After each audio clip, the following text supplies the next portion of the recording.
Capítulo 3. O caminho da verdade. Quando o cavaleiro acordou, Merlin estava sentado em silêncio ao seu lado. Desculpe por ter agido de maneira tão pouco gentil, disse o cavaleiro. Minha barba ficou toda encharcada, acrescentou ele desgostoso. Não precisa se desculpar, disse Merlin. Você acaba de dar o primeiro passo para sair dessa armadura. O que você quer dizer? Você verá, replicou o mago. Em seguida levantou-se. Está na hora de você partir. Isso deixou o cavaleiro perturbado. Ele estava gostando da vida da floresta, com Merlin e com os animais. Além disso, parecia não ter nenhum lugar para ir. Juliet e Christopher aparentemente não queriam que ele voltasse para casa. É verdade que poderia retomar as atividades de cavaleiro e participar de algumas cruzadas. Ele tinha uma boa reputação e havia diversos soberanos que ficariam felizes em tê-los ao seu lado, mas lutar parecia não ter mais propósito nenhum. Merlin lembrou o cavaleiro de seu novo propósito, livrar-se da armadura.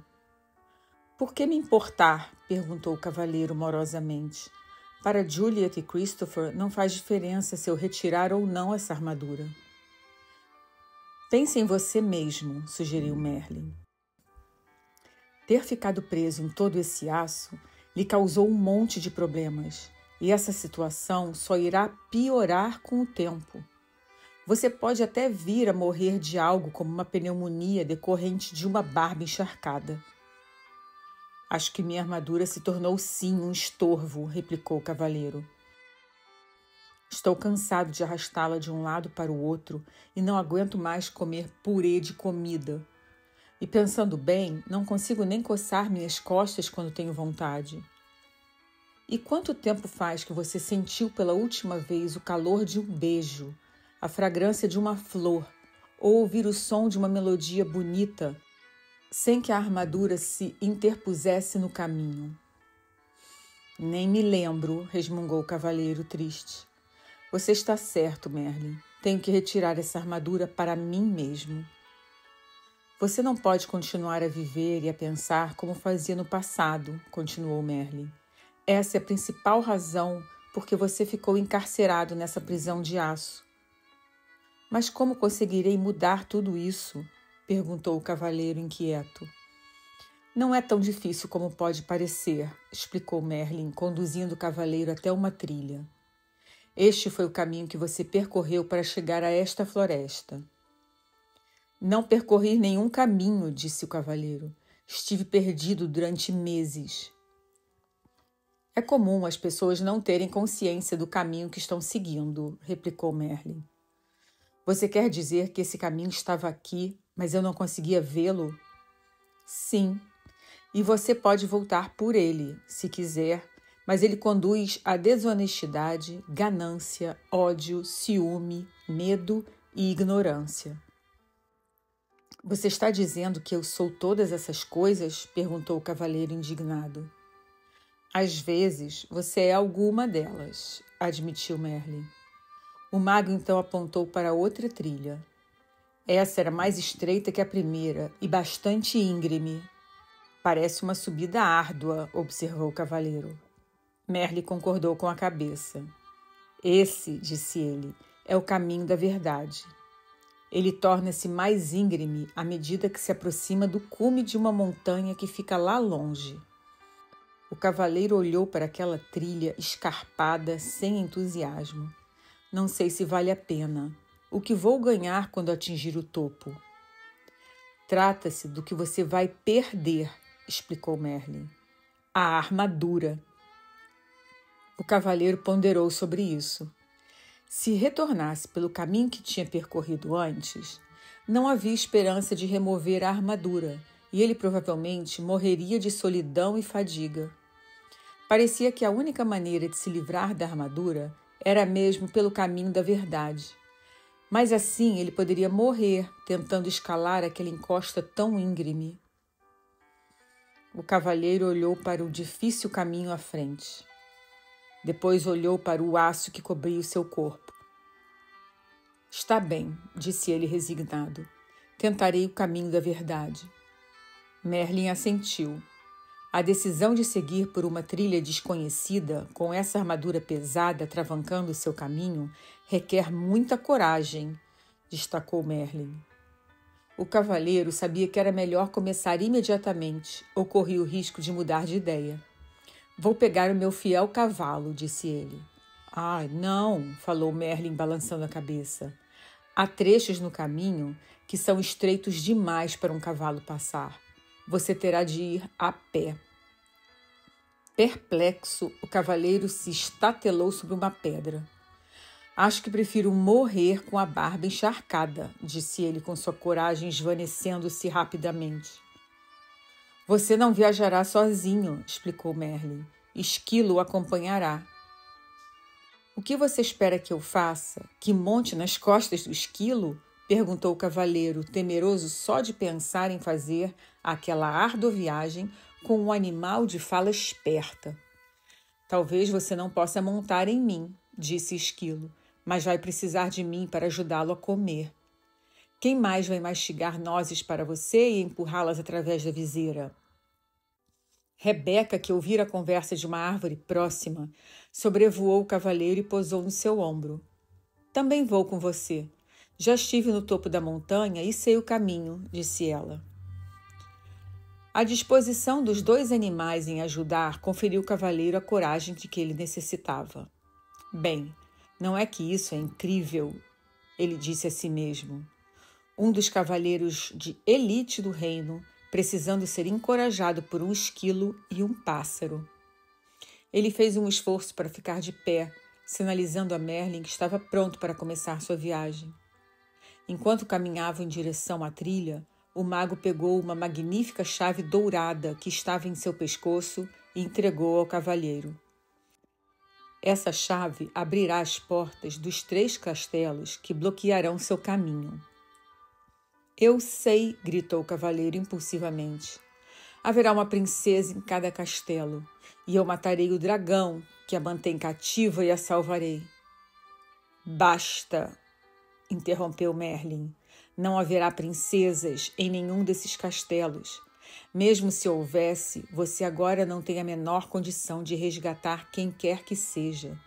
Você tem de aprender a se salvar primeiro. Repreendido dessa forma, o cavaleiro calou-se e Merlin continuou. O primeiro castelo chama-se Silêncio, o segundo, Conhecimento, e o terceiro, Vontade e Ousadia. Após entrar neles, você encontrará a saída somente depois de ter aprendido o que está lá para você aprender. Do ponto de vista do cavaleiro, isso não parecia ter graça nenhuma comparado com salvar princesas. Além disso, no momento, visitas a castelos realmente não o atraíam muito. Por que não posso simplesmente contornar os castelos? Perguntou ele, amuado. Se fizer isso, você extraviar-se-á do caminho e com certeza se perderá. O único meio de chegar ao topo da montanha é atravessando esses castelos, disse Merlin com firmeza. O cavaleiro suspirou profundamente, enquanto mantinha o olhar fixo na trilha estreita e íngreme à sua frente. Ela desaparecia entre altas árvores que se destacavam contra um agrupamento de nuvens baixas. Pressentiu que essa jornada seria muito mais difícil do que uma cruzada. Merlin sabia o que o cavaleiro estava pensando. Sim, concordou ele. Há uma outra batalha a ser travada no caminho da verdade. A luta será aprender a amar a si mesmo. Como farei isso? Perguntou o cavaleiro. Para começar, você tem de aprender a se conhecer, respondeu Merlin. Essa batalha não pode ser vencida com uma espada, portanto você pode deixá-la aqui. O olhar gentil de Merlin pousou sobre o cavaleiro por um instante. Depois ele acrescentou: se você encontrar algo com que não consiga lidar, basta me chamar que eu irei. Você quer dizer que pode aparecer em qualquer lugar que eu esteja? Qualquer mago de respeito pode fazer isso, respondeu Merlin, e em seguida desapareceu. O cavaleiro estava assombrado. Ora, ora, ele sumiu. Esquilo concordou. Algumas vezes ele faz mesmo coisas do arco da velha. Vocês vão desperdiçar toda a energia falando, Rebeca os repreendeu. Vamos em frente. O elmo do cavaleiro rangeu, enquanto ele assentia com a cabeça. Eles começaram a marcha com o Esquilo na frente e o cavaleiro com Rebeca nos ombros atrás. De tempos em tempos, Rebeca voava em missões de reconhecimento e voltava para relatar o que vira. Após algumas horas, o cavaleiro desmoronou, exausto e dolorido. Não estava acostumado a viajar de armadura sem estar montado no cavalo. Como já estava quase escuro, Rebeca e Esquilo decidiam que poderiam parar ali para passar a noite. Rebeca voou entre os arbustos e voltou com alguns frutos, que empurrou através dos orifícios da viseira do cavaleiro. Esquilo foi até um riacho próximo e encheu algumas cascas de nozes com água, que o cavaleiro bebeu por meio do canudo que Merlin lhe dera. Cansado demais para permanecer acordado e esperar as nozes que Esquilo havia preparado, o cavaleiro adormeceu. Ele foi acordado na manhã seguinte pelo brilho do sol. Desacostumado com a luminosidade ofuscante, ele semicerrou os olhos. Nunca antes sua viseira havia permitido a passagem de tanta luz. Tentava compreender esse fenômeno, quando percebeu que Rebeca e Esquilo olhavam para ele, tagarelando e murmurando agitados. Empurrando o corpo até se sentar, subitamente se deu conta de que conseguia ver mais do que no dia anterior e podia sentir o frescor do ar de encontro ao seu rosto. Parte da viseira havia se rompido e caíra. Como isso aconteceu? Ele ficou pensando. Esquilo respondeu à sua pergunta não verbalizada. Esse pedaço enferrujou e se desprendeu. Mas como? Perguntou o cavaleiro. Por causa das lágrimas do seu pranto, depois que você viu a carta em branco de seu filho. O cavaleiro refletiu sobre isso. A tristeza que ele sentira fora tão profunda que a armadura não pôde protegê-lo dela. Muito pelo contrário, suas lágrimas haviam começado a romper o aço que o circundava. É isso, exclamou ele. Lágrimas de sentimentos reais me libertarão dessa armadura. Ele colocou-se em pé tão rápido como há muitos anos não fazia. Esquilo, Rebeca, gritou ele. É realidade. Vamos seguir o caminho da verdade. Rebeca e Esquilo estavam tão deleitados com o que estava ocorrendo ao cavaleiro que nenhum deles mencionou que aquela rima tinha saído terrível. Os três continuaram montanha acima. Era um dia particularmente agradável para o cavaleiro. Ele percebia as minúsculas partículas iluminadas pelo sol que atravessavam os galhos das árvores. Olhou de perto o rosto de alguns tordos e viu que não eram todos iguais. Ele falou isso para Rebeca, que não parava de dar saltos, murmurando alegremente. Você está começando a perceber as diferenças em outras formas de vida, porque está começando a perceber as diferenças no seu interior. O cavaleiro tentou entender o que exatamente Rebeca queria dizer com isso, mas era orgulhoso demais para perguntar, pois ainda pensava que um cavaleiro deveria ser mais inteligente que um pombo. Nesse exato momento, Esquilo, que fora fazer um reconhecimento da estrada mais adiante, voltava numa carreira. O Castelo do Silêncio fica logo depois da próxima subida.